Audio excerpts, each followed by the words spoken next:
ॐ श्री महालक्ष्म्यै च विद्महे विष्णुपत्न्यै च धीमहि तन्नो लक्ष्मी प्रचोदयात्। ॐ ह्रीं श्रीं क्रीं श्रीं कुबेराय अष्टलक्ष्मी मम गृहे धनं पूर्य पूर्य नमः। ॐ श्रीं क्लीं महालक्ष्मी महालक्ष्मी अहे सर्व सौभाग्य देहि मे स्वाहा। ओम लक्ष्मीभ्ये नमः। माता लक्ष्मी की कृपा दृष्टि आप सभी पर और आपके परिजनों पर सदैव बनी रहे। आप सभी का स्वागत है हरि का पंचांग चैनल पर। आज आप सुनेंगे इस वीडियो में श्री वैभव लक्ष्मी व्रत की कथा। आइए आरंभ करते हैं। ओम श्री गणेशाय नमः। ओम लक्ष्मीभ्ये नमः। एक बड़े नगर के साधारण मोहल्ले में लाखों लोगों के बीच एक सुखी गृहस्थी परिवार था। पति बनवारी लाल एक कारखाने में कर्मचारी था। उसे इतना वेतन मिल जाता था कि वह अपनी पत्नी तथा बच्चों के साथ सुख से दिन गुजार रहा था। उसकी पत्नी सुशीला भी धार्मिक और अच्छे स्वभाव की महिला थी। घर गृहस्थी के कामों को वह अपने आप मेहनत और सफाई से स्वयं करती। घर भी साफ सुथरा रहता और बच्चों का भी भली भांति पालन पोषण करती थी। अपने घर का कामकाज निपटाकर सुशीला प्रतिदिन श्री लक्ष्मी नारायण जी के मंदिर में जाती। मंदिर बहुत बड़ा था जिसमें हजारों व्यक्ति प्रतिदिन दर्शन और पूजन करने आते थे। सुशीला भी वहां पर भजन कीर्तन में, मूर्तियों का श्रृंगार करने में, मंदिर में किसी भी तरह का काम हो उसमें बड़े उत्साह से हिस्सा लेती, जिससे वहां आने वाले सभी स्त्री पुरुष उसे जानते थे। सुशीला नियमित मंदिर जाने वाली और इतने अच्छे स्वभाव की थी। जिस दिन वह मंदिर ना पहुंचती तो सब लोग उसके ना आने का कारण पूछे बिना नहीं रहते थे। मंदिर की सेवा तथा बच्चों की जरूरत को देखते हुए सुशीला ने सिलाई कढ़ाई करके भी कुछ आमदनी कर ली थी। उसकी बड़ी इच्छा थी कि वह धीरे धीरे अपनी आय से धन इकट्ठा करके एक छोटा सा मकान बना ले, परंतु कई बार मनुष्य जो चाहता है भाग्य उसके विपरीत चलता है। हुआ यह कि सुशीला के पति ने जब यह देखा कि उसकी पत्नी की आमदनी ने घर चलने लगा है तो वह जल्दी रुपये इकट्ठा करने के उद्देश्य से लॉटरी, सट्टा जो आदि कामों में आकर्षित हो गया। इन बुरे कामों में लगने से उसकी अपनी तनख्वाह और पूंजी भी समाप्त होती चली गई। एक दिन ऐसा आ गया कि उसकी इस बुरी लत से सब आमदनी भी नष्ट हो गई और वह कर्ज के बोझ तले दब गया। इधर सुशीला दुखी मन से रात दिन भगवान से यही प्रार्थना करती कि उसके पति को बुरे कामों से हटाओ, इसकी बुद्धि ठीक करो, मुझे फिर से इतना साधन तो दो कि मैं अपने पति और छोटे बच्चों का पालन कर सकूं। इस असहाय दुख में सुशीला प्रभु भक्ति में ज़्यादा से ज़्यादा समय बिताने लगी। अचानक एक दोपहर उसके घर पर किसी ने दस्तक दी तो सुशीला सोच में पड़ गई कि मुझ गरीब के घर इस समय कौन आया होगा। फिर भी उसने उठकर द्वार खोला तो सामने एक माँ जी खड़ी थी। वे बड़ी उम्र की थी और उनके मुखमंडल पर तेज था। उनको देखते ही सुशीला के मन में शांति का अनुभव हुआ। सुशीला आदर से माँ जी को अंदर लेकर आई। सकुचाते हुए उन्हें एक टूटे से मूढ़े पर बैठाया। मूढ़े पर वह माँ जी बैठ गई। माँ जी ने पूछा, क्यों सुशीला, मुझे पहचाना नहीं क्या? सुशीला ने माँ जी से कहा कि उसने पहचाना तो नहीं, लेकिन शायद मैं बहुत दिनों से जिसे मिलना चाहती थी वह आप ही हैं। बहुत शांति मिली है आपको देखकर। माँ जी ने मुस्कुराकर बताया, हर शुक्रवार को लक्ष्मी जी के मंदिर में भजन कीर्तन में तुम मुझे मिला करती थी और बड़े अच्छे स्वर से तुम भजन गाती थी। बहुत दिन से मंदिर में तुम्हें देखा नहीं, इसीलिए देखने चली आई कि तुम कहीं बीमार तो नहीं हो गई। माँ जी के प्रेम भरे शब्दों से सुशीला का हृदय पिघल गया और वह बिलख बिलख कर रोने लगी। माँ जी ने उसकी पीठ पर हाथ फेरा और कहा कि सुख और दुख तो धूप छाहों की तरह होते हैं। धैर्य रखो बेटी, कर्म की गति न्यारी होती है। हर इंसान को संसार में ही अपने कर्मों का फल भी मिलता है। शायद अब तू अपने पति के बुरे कर्मों का फल पा चुकी है। तू तो माँ लक्ष्मी की भक्त है, वे हमेशा अपने भक्तों का कल्याण करती हैं। अब तुम धैर्य रखो और माँ वैभव लक्ष्मी का व्रत रखो। यह बात सुनते ही सुशीला का मन ठहर गया और वह उत्सुकता से माँ जी से पूछने लगी, वह कैसे किया जाता है माँ जी? माँ जी ने कहा, बेटी व्रत तो बहुत सीधा साधा है, परंतु कई लोग इसे सही ढंग से नहीं करते, जिससे फल नहीं मिलता। सच्ची बात तो यह है कि माँ वैभव लक्ष्मी की और गहनों की श्रीयंत्र के सामने रखकर शुद्ध मन से पूजा करनी चाहिए। किसी भी शुक्रवार से इस व्रत को करने का संकल्प करो। जितने शुक्रवार 7, 11, 21 करने हो वह जरूर करो। व्रत के दिन किसी की निंदा न करें। प्रातः उठकर नहा धोकर साफ कपड़े पहनकर पूजा की चौकी पर लाल कपड़ा बिछाएं। इसके बाद श्री यंत्र का चित्र या तांबे का श्री यंत्र लाकर इस पर सजाएं और उसे कुमकुम का टीका लगाकर उसके समक्ष फूल रखकर माँ वैभव लक्ष्मी तेरी सदा ही जय हो उच्चारण करते हुए नमन करें। हो सके तो लाल फूल ही चढ़ाएं। कपड़े पर थोड़े से चावल ढेरी करें। चावलों के पास एक पात्र में जल और उसके ऊपर कटोरी रखें।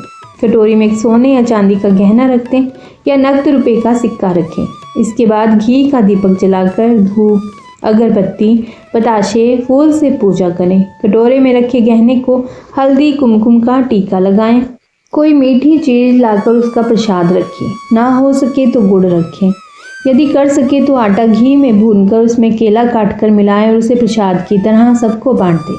सच्चे हृदय से जय माँ वैभव लक्ष्मी कहते हुए 7, 11, 21 या फिर 101 व्रत करने का संकल्प लें।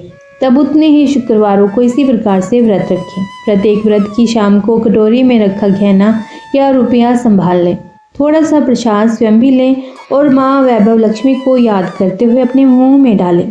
कलश या पात्र के जल को तुलसी की क्यारी में अथवा पौधों में डालकर चावलों को पक्षियों के लिए डालें। यदि तब पक्षियों का समय न रहे तो अगले दिन सुबह डाल दें। इस प्रकार माँ जी ने बताया कि इस विधान से जो भी नारी व्रत करेगी उसका घर मालामाल हो जाएगा। यदि नारी को आभूषणों से प्रेम ज्यादा है तो वह पूजा के समय आदि शंकराचार्य जी का कनकधारा स्तोत्र का भी पाठ कर ले। लेकिन यह एक गुप्त तरीका है जो केवल श्रद्धा रखने वालों को ही बताती हूँ। और तू भी लक्ष्मी नारायण की भक्तन है तो इस व्रत को कर। देख, 1-2 व्रतों में ही तेरे दिन फिर जाएंगे और तू सब प्रकार से सुखी हो जाएगी। जितने शुक्रवारों की तू मन्नत करेगी उसमें अंतिम शुक्रवार को मीठा भोजन जैसे खीर बनाकर 7 लड़कियों को खिलाना, उन्हें भी कुमकुम का टीका लगाकर यह व्रत करने की विधि बताकर व्रत रखने की प्रेरणा देना। और माता वैभव लक्ष्मी व्रत कथा की पुस्तक सभी को एक भेंट में देना, क्योंकि वह पुस्तक में देखकर पूरा ढंग समझ ले। यदि जुबानी बताने में कोई भूल हो गई हो तो वह भूल ना करें। कुछ भूलें तो व्रत का फल मिलने में देरी हो जाती है, इसलिए पुस्तक में देखकर अच्छे ढंग से पढ़ ले, परंतु पुस्तक सभी में बांटे। तब माँ जी से वैभव लक्ष्मी व्रत की सब बात समझकर सुशीला ने शुक्रवार को व्रत किया और 7 शुक्रवार करने का संकल्प लिया। तीसरा शुक्रवार करते ही उसका पति रोजाना से जल्दी घर आया और उदास बैठ गया। उसने कहा कि अब लॉटरी जुआ सट्टा कुछ नहीं करेगा और आगे से वह भी माँ वैभव लक्ष्मी का व्रत करेगा। चौथे शुक्रवार से वह भी व्रती रहा। दोनों ने बताई हुई रीति से सब पूजन इत्यादि किया। तब से बनवारी लाल का मन भी पुनः नौकरी में लगने लगा। उसकी मेहनत और निष्ठा देखकर मालिक ने वेतन बढ़ाकर दुगना कर दिया। सुशीला को यह सब सुनकर बड़ा आनंद हुआ और मन ही मन वह माँ वैभव लक्ष्मी की अपार कृपा का आभार मानने लगी। 7वें शुक्रवार को सुशीला ने उद्यापन किया और व्रत के प्रचार के लिए पुस्तकें बांटी। धीरे धीरे उसे सिलाई के पैसे भी अधिक देकर लोग काम देने आने लगे। उसका पति भी अब सुधरकर दोबारा मन से काम में लग गया था। इससे अब वह पुनः सुखी हो गई। बच्चों को उसने बड़े स्कूलों में डलवा दिया। सबके नए नए कपड़े बने। अपने लिए वह सोने के नए नए गहने लाने लगी। इस तरह से माँ वैभव लक्ष्मी के व्रत के प्रभाव से वह नगर में प्रतिष्ठित सेठ सेठानी बन गए। तब सुशीला प्रत्येक वर्ष 21 शुक्रवारों तक इस व्रत का पालन करती। उसे देखकर मोहल्ले की अन्य स्त्रियां भी वैभव लक्ष्मी की महिमा देखकर विधि पूर्वक व्रत करने लगी। हे माँ वैभव लक्ष्मी, आप जिस तरह से सुशीला पर प्रसन्न हुई, सबको वैसे ही सुखी करना। धन देना, वैभव देना, ऐश्वर्य देना। जय धन लक्ष्मी माँ, जय वैभव लक्ष्मी माँ, सबका कल्याण करना। आइए माता लक्ष्मी की आरती करते हैं। ओम जय लक्ष्मी माता, मैया जय लक्ष्मी माता, तुमको निस दिन सेवत, तुमको निस दिन सेवत, हर विष्णु विधाता।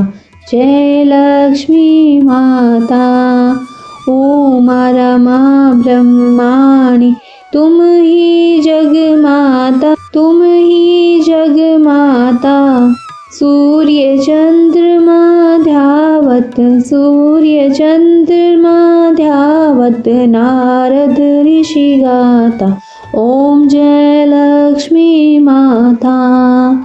जो कोई तुमको ध्यावत रिद्धि सिद्धि धन पाता, मैया रिद्धि सिद्धि धन पाता। तुम पाताल निवासनी तुम ही शुभदाता ओम जय लक्ष्मी माता। कर्म प्रभाव प्रकाशिनी भवनिधि की त्राता, मैया भवनिधि की त्राता। जिस घर तुम रहती हो, जिस घर में तुम रहती, ताही सब सद्गुण आता ओम जय लक्ष्मी माता। सब संभव हो जाता, मन नहीं घबराता, मैया मन नहीं घबराता ओम जय लक्ष्मी माता। तुम बिन यज्ञ न होते, वस्त्र न हो पाता ओम जय लक्ष्मी माता। खान पान की वैभव सब तुमसे आता, मैया सब तुमसे आता। शुभ गुण मंदिर सुंदर क्षीरोर दधि जाता ओम जय लक्ष्मी माता। रतन चतुर्दश तुम बिन कोई नहीं पाता, मैया कोई नहीं पाता। श्री लक्ष्मी जी की आरती जो कोई नर गाता और आनंद। श्री लक्ष्मी जी की आरती जो कोई नर गाता ओम जय लक्ष्मी माता। और आनंद अति उपजे पाप उतर जाता, मैया पाप उतर जाता। स्थिर चर जगत रचाए शुभ कर्म नर लाता ओम जय लक्ष्मी माता। तेरा भक्त मैया की शुभ दृष्टि चाहता, मैया शुभ दृष्टि चाहता ओम जय लक्ष्मी माता, मैया जय लक्ष्मी माता। तुमको निस दिन सेवत हर विष्णु विधाता ओम जय लक्ष्मी माता। बोलिए वैभव लक्ष्मी माता की जय। श्री वैभव लक्ष्मी माता की जय। श्री विष्णु भगवान की जय। माता लक्ष्मी की जय। माता लक्ष्मी आप सभी पर अपनी कृपा दृष्टि बनाए रखे, घर में सुख शांति सुख समृद्धि बनाए रखे। आप सभी को धन धान्य संपन्नता संपत्ति सभी कुछ प्रदान करें। श्री वैभव लक्ष्मी व्रत में आरती करने के बाद इस श्लोक का पठन करने से शीघ्र ही फल मिलता है। श्लोक इस प्रकार से है। यत्राभ्यज्ञवादनमान चरण प्रक्षालनम भोजन तत्सेवा पितृदेव वार्चन विधि सत्यम गवाम पालनम धान्यानामपि सग्रहो न कलहश्चिता त्रिरूपा प्रिया दृष्टा प्रहा हरिवसामि कमला तस्मिन् गृहे निष्फला। अर्थात जहाँ मेहमान की आवभगत की जाती है उनको भोजन कराया जाता है, जहाँ सज्जनों की सेवा की जाती है, जहाँ निरंतर भाव से भगवान की पूजा और अन्य धर्म कार्य किए जाते हैं, जहाँ सत्य का पालन किया जाता है, जहाँ गलत कार्य नहीं होते, जहाँ गायों की रक्षा होती है, जहाँ दान देने के लिए धान्य का संग्रह किया जाता है, जहाँ कलेश नहीं होता, जहाँ पत्नी संतोषी और विनयी होती है, ऐसी जगह पर मैं सदा निश्चल रहती हूँ।